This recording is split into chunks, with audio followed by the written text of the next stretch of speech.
We're really honored to have you here, Mosab. Thank you. The honor is mine. Thank you for having me. So there are lots of places that we'd love to begin, and we won't have enough time to cover it all. But where were you on October 7th? When did you first hear about what happened? And were you surprised by what happened? I was actually on a remote island in the middle of the ocean, far, far away, and I heard from the news. At the beginning, I thought it was just another Hamas terrorist attack. It was expected, but I did not realize the magnitude of the attack that was beyond anyone's imagination. It took actually a few days for me to realize what was going on, and I managed to get out of my island and come to the closest city, and I took it from there. And every hour, every day, the shocking footage and news and devastation of Hamas attack, just it kept growing like this. And it wasn't until I watched the entire massacre film when I realized the genocide that took place. Everybody was saying terrorist attack, a massacre, but I saw ethnic cleansing attempt, at least, of 20 Jewish communities. And this is where my life would never be the same. Since October 7th, it seems, Mosab, that much of the world has conveniently forgotten what happened and has turned the tables and is now only assessing and criticizing and critiquing Israel for what's going on the ground. How do you assess Israel's response, and how do you assess the world's response to Israel's response? Yes, we are dealing with a very clear case of narrative inversion. Narrative inversion. What happened on October 7 was, by all standards, ethnic cleansing. Because Hamas killed people on that day based on their ethnicity, religion, nationality, faith, indiscriminately. In fact, they did not only kill, but they destroyed buildings, they burnt trees, they raped women, they beheaded children, they kidnapped infants, elders. We never witnessed this in our modern history. We saw some Hollywood movies of similar atrocities, and we thought it was exaggerated. But this was streamed live in our modern day. There is nothing that can be compared to that. For example, what happened later, which Hamas invited and opened the gates of hell by taking their own children as human shields. And Israel had no choice but to retaliate, because a world that was not expecting from Israel to do anything about this is a mad world. Because what would be next if you don't do something about it? And the fact that Hamas people hid behind their own children did not make them immune. It's their fault. It's their second or third capital crime. So unfortunately, the world did not want to see Hamas crime of using their own children as human shields. And in war, people die. And what happened was a very clear case, has been a very clear case of a collateral damage, especially when Israel warned civilians, gave them the military plans in advance to evacuate an entire area. So it's a very clear case that this is a war zone, and those are victims of war, collateral damage. In comparison to what happened on October 7, morally inequivalent. We cannot compare both cases. And most people, unfortunately, measure it by the head count how many people died here and how many people died there. And we say, no, it's why the people here died and why the people there died. And this is what can make a big difference. But Mosab, if students from Columbia University or Harvard University were here, they would say, no, no, no. Hamas is a legitimate resistance movement. And in the name of that legitimate resistance, everything is justified. You know Hamas probably better than just about any person on the planet. What would you say to those students from Harvard and Columbia and elsewhere? Is it a resistance movement? This is a very similar case of a rapist who's trying to convince the judge that it was an act of love. What is resistance? Even if they claim it's a resistance. Resistance, killing people indiscriminately, kidnapping infants, beheading babies, killing pregnant women, raping, looting, mass destruction, wiping out entire community. What type of resistance are we talking about? And those who play with the terminology, trying to change the narrative and make that the act of October 7 was justified. Those are criminals. They are complicit. No, please. Yeah, I agree. Sorry to cut you off, but I think you're touching on a very important point.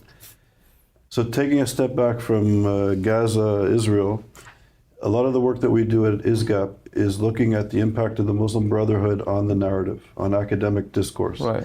And we've uncovered that Qatar, which has a bay'ah, a spiritual oath to the Muslim Brotherhood, is funding American universities all over the world. And we've uncovered tens of billions of dollars from Qatar, which is connected to the Muslim Brotherhood, which is changing the discourse, which is demonizing Israel and the Jewish people, and also, in a way, glorifying Hamas and any Muslim Brotherhood related entity. How do you see the role of Qatar in this situation? They're funding Hamas in the kinetic warfare, and they're funding the narratives at universities, at the best universities in the United States and the Western world. What do you think of this? Well, this is very important. It's not only Qatar. We have hundreds of millions of Muslims around the world who sympathize with the Palestinian cause. And we have also millions of Westerners who sympathize with the victim. Because, in my opinion, with the victim, the victim mentality. Oh, I think in general. In general. So they wherever there is a victim, underdog, they feel now sympathy towards that because they are victims themselves. So it's not. I think the issue is not only campuses, but I agree with you that there is Muslim Brotherhood work for a long period of time in the West, and they have so many fronts. Every time it's like a snake with 99 heads. Every time you cut a couple of heads, it grows 10 more. The Muslim Brotherhood has many fronts. The United States Congress failed to outlaw them 3 times, which I find very strange. Of course, I appreciate the American freedoms and how we protect the freedoms of people, even though it's some of them play in a very gray area and exploit the freedoms of this country. And this is something I appreciate about America. But when we are dealing with the Muslim Brotherhood and the country, the birthplace of the Muslim Brotherhood, which is Egypt, outlawed the Muslim Brotherhood in its country of origins. So I don't understand why the United States is not outlawing the Muslim Brotherhood. Qatar host the late Yousef al-Qaradawi, Sheikh Yousef al-Qaradawi. They gave him the platform. He spread so much hatred. Al Jazeera has been spreading so much hatred globally and in the Middle East. So this is, I think, their way of finding a way to become a big player, even though it's coming at the expense of Israel's security and the spread of false narrative, the victimhood of people who simply have self-inflicted pain. So yes, there's lots of money, but also the Muslims outnumber the Jewish minority. And this is why from the beginning of the war, I said that the Muslims need to back off, because this is not a joke. Propagating in huge numbers, spreading false narrative worldwide, using the social media, which doesn't know political boundaries. They invaded campuses, they invaded everywhere, and they made it sound or look that the majority stand with Palestine against Israel. But this is, again, the Muslim moral decay, that they know what happened on October 7 was a genocide. But according to their religion, genocide and ethnic cleansing against the Jewish people is actually a virtue, because the Quran praise it. Muhammad did it. Supposedly, I don't know if Muhammad ever existed, but according to their historians, Ibn Hisham and Ibn Ishaq, in both, these are the two main narratives of the life of Muhammad, there is Jewish ethnic cleansing in the Arab Peninsula. So if Muhammad did that to the Jewish people, the Muslims are waiting for the end time, where the stone and the tree and other objects are going to tell the Muslims there is a Jew hiding behind me, right. Come and kill him. Yeah, this is a very deep level of human delusion. And when we take basically finances, oil money, gas money, political power, a majority of people, and the misinformed Westerners, then add to that collateral damage of what's supposed to be a superpower of the region against refugee camps. This is the recipe for a disaster. So Mosab, and there are many questions that emerge from what you just said, but one of them is, what you say is so clear, and yet in Washington, it's not so clear. Why does the U.S. government continue to look at Qatar favorably? Why does the U.S. government not, in fact, ban the Muslim Brotherhood? As you said 3 times, it failed. What's going on that prevents these things from happening in Washington? Is it a blind spot? Is it something else? Well, I think any government compromised to a certain degree in the diplomatic relation to other countries, especially in a region that is conflicted, and they are looking for a mediator. They're looking for a force that can talk to Hamas and Israel at the same time, a mediator, a middleman, and I don't know what else they had to compromise. I lie to you if I tell you I know everything that the US government is doing, but it's very clear that the United States compromised fundamental principles when the US president proposed and invite savages like Hamas, terrorists. That is a movement designated as a terrorist organization according to American law. And simply, I don't want to say beg them, but ask them to come to the negotiating table and take the deal. So when we have the head of the greatest democracy on earth begging for negotiations from terrorists who actually are turning him down, it's very humiliating. It's breaking all the protocols of democracies, and most importantly, changing the fundamental principles of no negotiating with terrorists. So building on what you just said, you had 5 minutes alone with President Biden. Now, putting aside partisanship, Democrats, Republicans, you had 5 minutes alone. You have this unique story of understanding the Middle East. You come out of a Hamas father. What would you suggest or urge the United States of America to do today? Now, as policy, what? Look, first of all, I don't understand all the files on the table, because when the president is there, he has so many things that he needs to take in consideration. So this is something. Fair enough. Yes. So I cannot tell the president what to do, but in a situation where we have a genocide committed against a religious minority that suffered a Holocaust in the past, that there has been continuous attempts to annihilate this ancient, one-of-a-kind religious minority, that we don't have actually like this at all. Many ethnic groups perished, and the Jewish people, through resilience, defied time, so many atrocities, and they survived in a small minority that is contributing so much to life. And I see the struggle, and I see the enemy out for blood. So, well, I have to drop my interest right now, because this is now priority. Because if we don't finish Hamas and Iran and Hezbollah simultaneously, it is going to be the birth of a savage empire that actually will backfire, and the United States eventually will pay the price. Because, in fact, what we are witnessing right now, the tolerant message of the United States president, and by the way, this started also by the Obama administration and his Cairo speech, that actually sent the whole region in flames.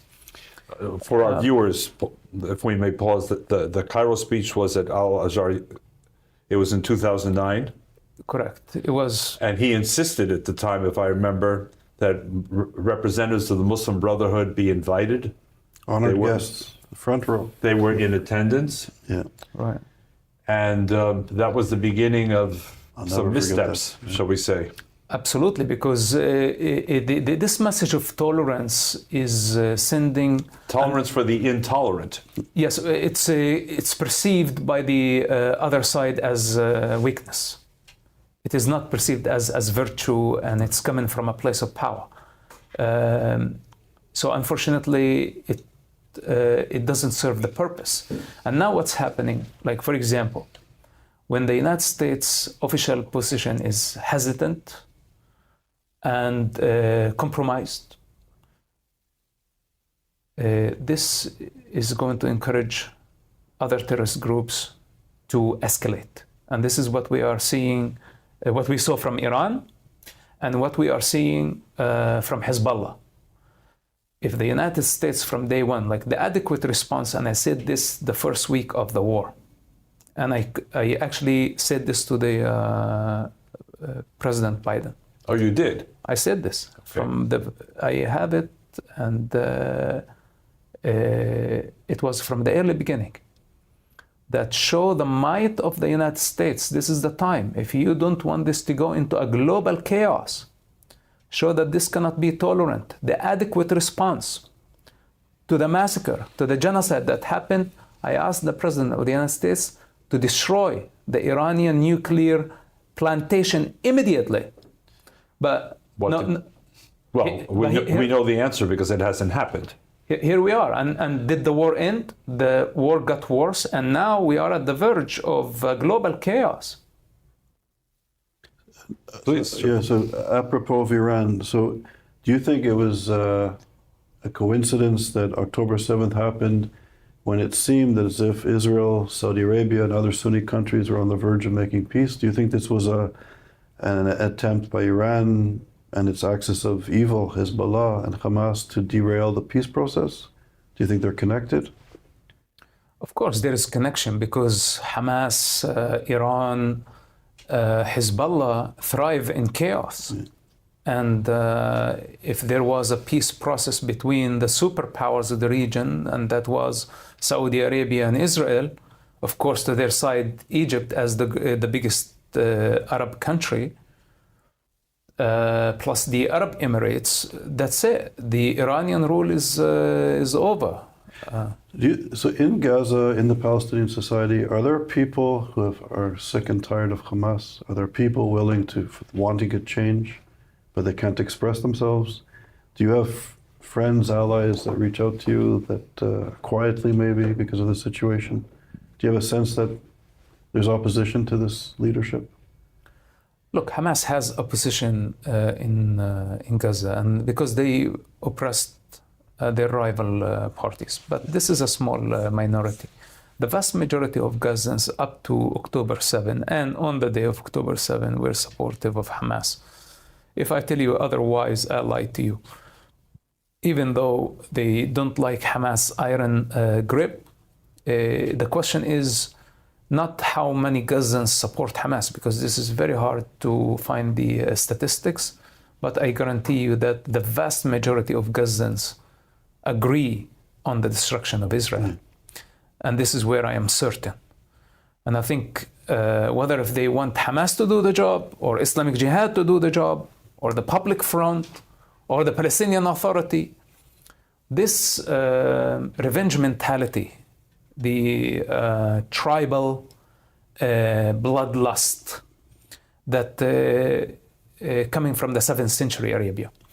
Tribes would go in those cycles of revenge and retaliation for eternity until they annihilate their opponent or get annihilated.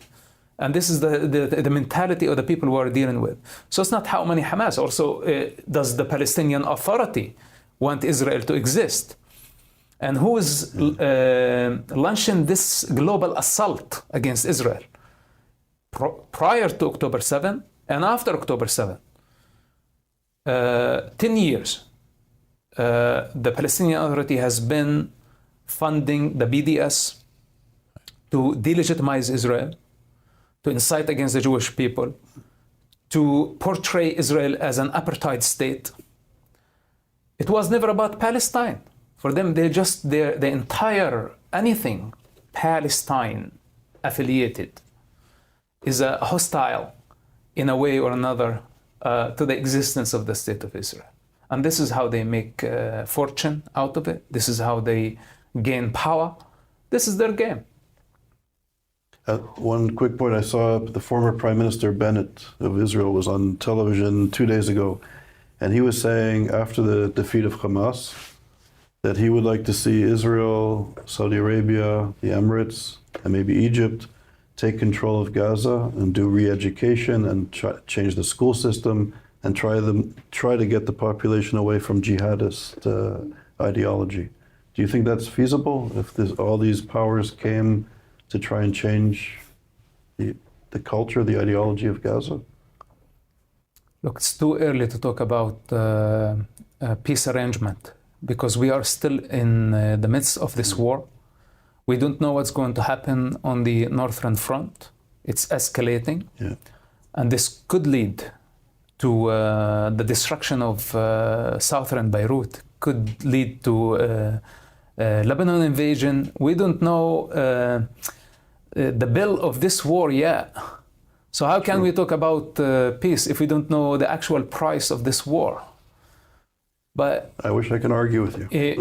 in my opinion, that the whole Abraham Accord has been compromised as well.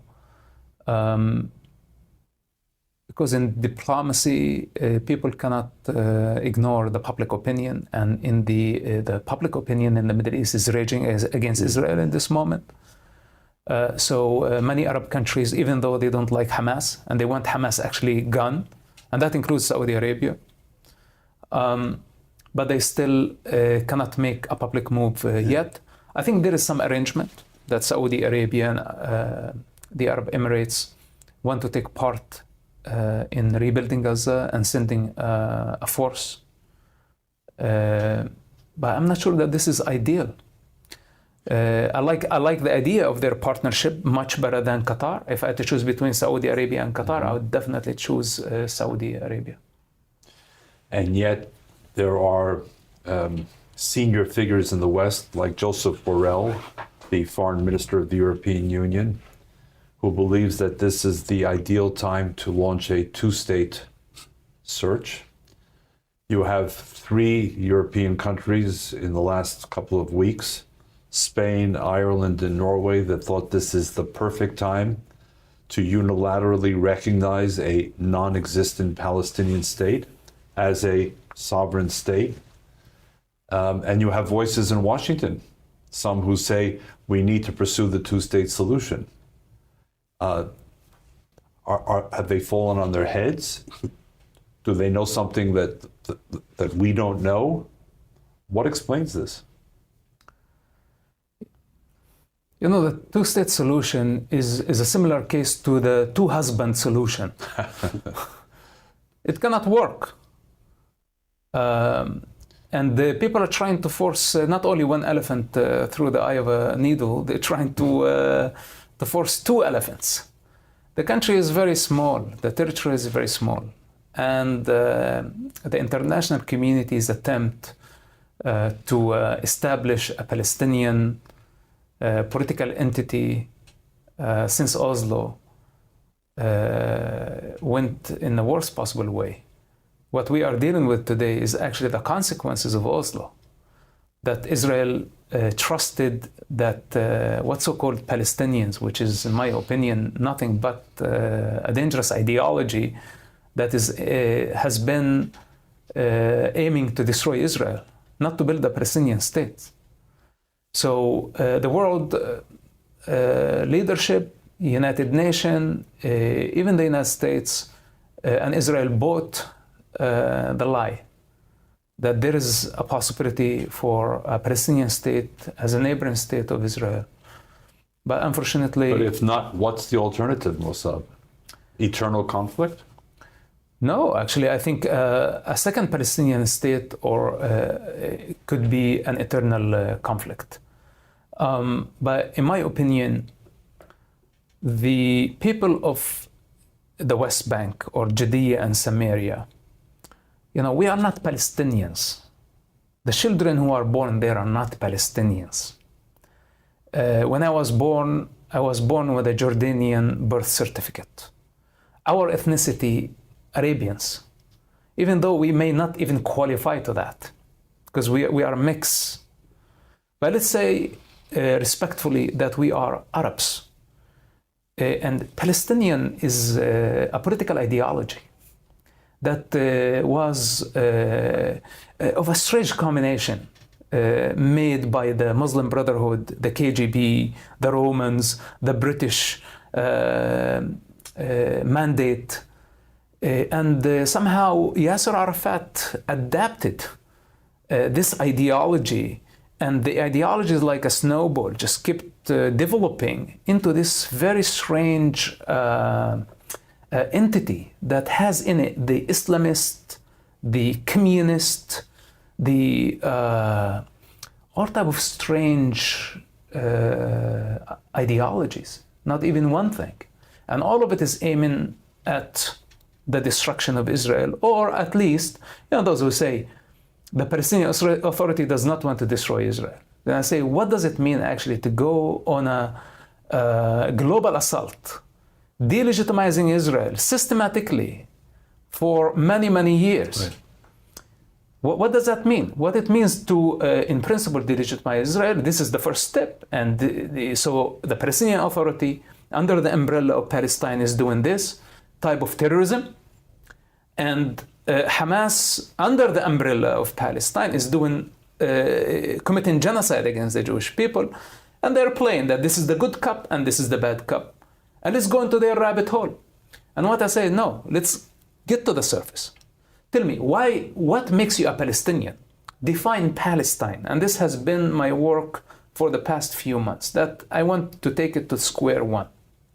We must define Palestine. If Palestine is not a nation or ethnic group, if it's only an ideology, then we need to understand your constitution. What do you stand for? What do you want?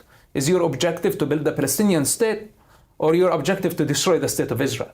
Because as long as the various Palestinian groups conflicted among each other, that one party want this and one party want the opposite extreme, then how can we figure them out? How can we negotiate with them? Because they don't have a legitimate leadership that agree on national agenda. Plus, they don't have a nation. It's not a nation. It's political gangs and tribes that extremely conflicted. So with that said, when people come and try to force a Palestinian state, who is going to rule that state? Who's going to be in charge of it? And are they accountable, leadership, to their people? Are they responsible? Or tomorrow they are going to use their own children as human shields again? If they cannot be trusted with their own children, how can I trust them with statehood? Up to this point, they just proved to be irresponsible gamblers who gambled with children's blood. So in this type of chaos, I come to a stable, developed democracy and threaten them with a boycott, sanctions, if they don't accept this impossible reality. So they are pushing Israel to the corner again, because this is not a matter of Palestinian sovereign state as much as it's a matter of existential threat to the state of Israel. That's the two-state solution.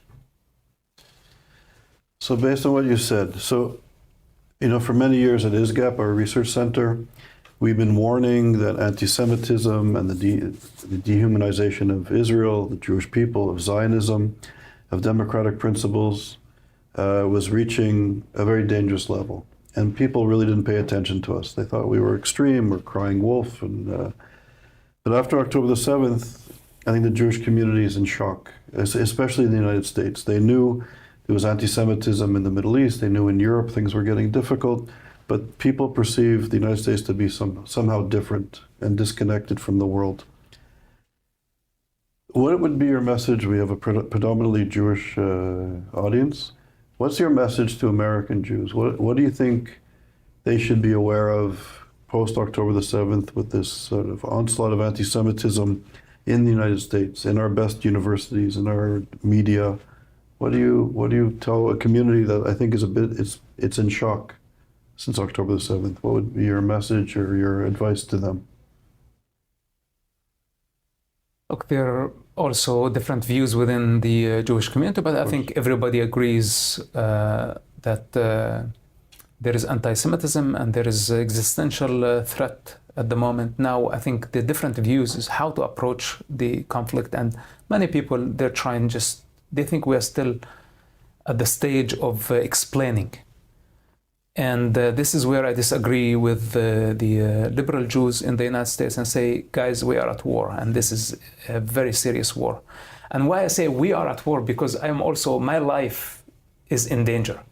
The same enemy that wants to annihilate the state of Israel, this enemy wants me to cease to exist for just being, for no crime I committed against them, except I saved their lives and many innocent lives.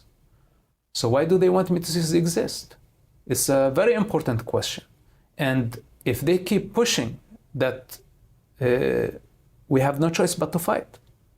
So when we are at war, in my opinion, we must fight. We must fight the good fight. And I understand many of the liberal Jews, they don't want to open a global front with the Muslim world, with the Americans, but hey, if this is the reality, if this is what we are facing, then we bring the truth forward. That's your existence, that's my existence, that's the future of the entire region. So being truthful is a lot better than being a hypocrite or being afraid. Being fearless. I understand that we are outnumbered. Because again, when we have hundreds of millions of people posting material, propaganda, it becomes the reality of so many uninformed people. So, my opinion, we need to shift our strategy from defense to offense until at least the end of this war. Then after that, we can explain the chain of events that brought us there. And I think the artists, the filmmakers, everybody can do their role. But now we are at war. And when we are at war, I think we must fight the good fight. But Mosab, some of those Jews that you're talking about, and Charles and I know a number of people who think like you described, if they were sitting here would say, but if only we had a different government in Israel, maybe things would look different, number one. Number two, you're painting, they would say to you, respectfully, you're painting with a broad brush. There are peaceful elements in the Muslim world that we can work with, that reach out to us.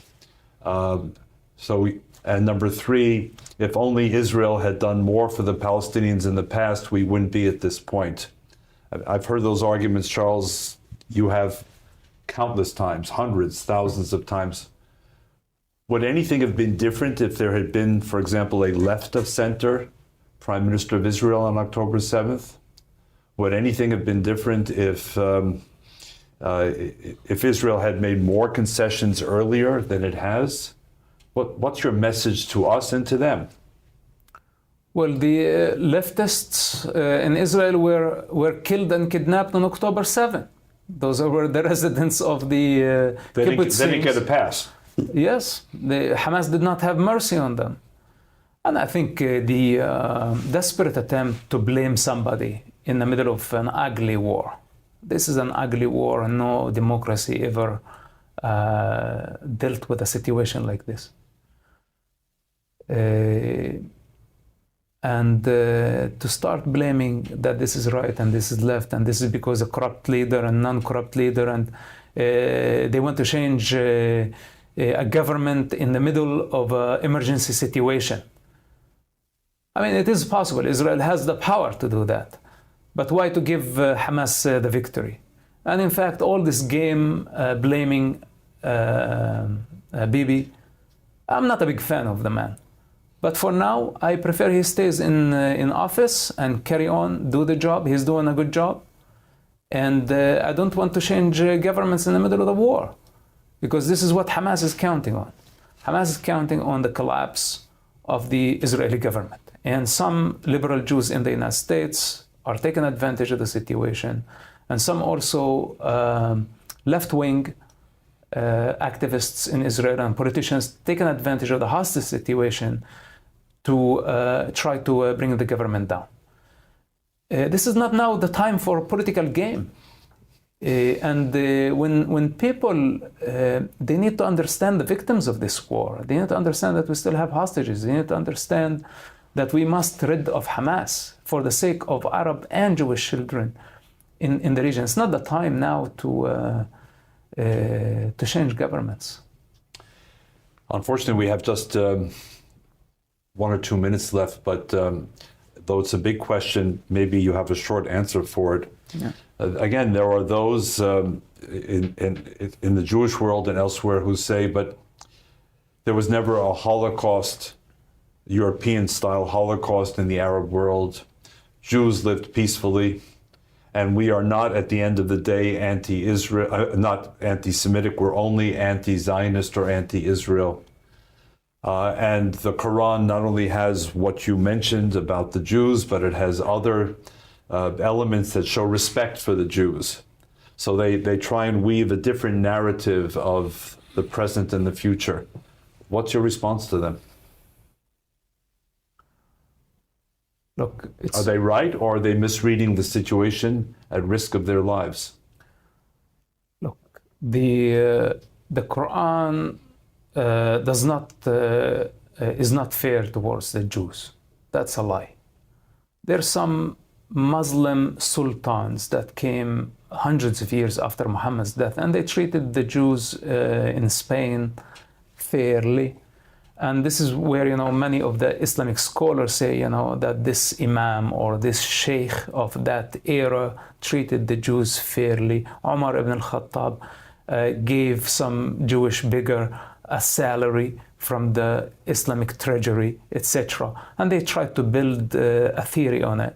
But the Quran is very loud, and the Quran is the most legitimate Islamic source of legislation. And it's filled with hatred towards the Jewish people as disobedient people. So, okay, I understand that people can try to build whatever they want narrative, try to counter the mainstream Islamic narrative that hates the Jews. Well, could work. But isn't this what we've been doing for 14 centuries? trying to avoid a full-scale confrontation with the Muslim majority. And what's the outcome? A genocide. And by the way, they did it, they were complicit with Hitler just roughly 100 years ago, the Mufti of Jerusalem. Right. It's in their blood. And what do I want to do with a minority of silent, peaceful Muslims who don't have the moral responsibility to step forward and say what happened on October 7 is not acceptable? But because it goes according their Quran, they justify it. So with that said, let's be truthful. Let's not go into this rabbit hole of Islam. Let's call things for what they are, and let's fight the good fight. And God's willing. The truth is to our side. God, the God of Israel, is with the Jewish people. The Jewish people is a blueprint. Nobody can remove it from the domain of consciousness. Any attempt to actually remove it means the collapse of every society, of the entire structure. So with that said, this is the time where we need to have our faith in the universal design. What made the Jewish people survive 5,000 years of atrocity? They defied time, space, everything, and they survived. It's a miracle. Israel is the miracle of the world, and Israel is not a political entity, and Israel is not right and left. With that said, let's have a little bit of faith. There is God, there is truth. We are minority in this, but God's willing. The truth will prevail. Thanks for watching. Drop a comment below. Don't forget to like, share, and hit subscribe to stay updated with our latest content. Until next time, stay informed and inspired. This is Djabnik signing off.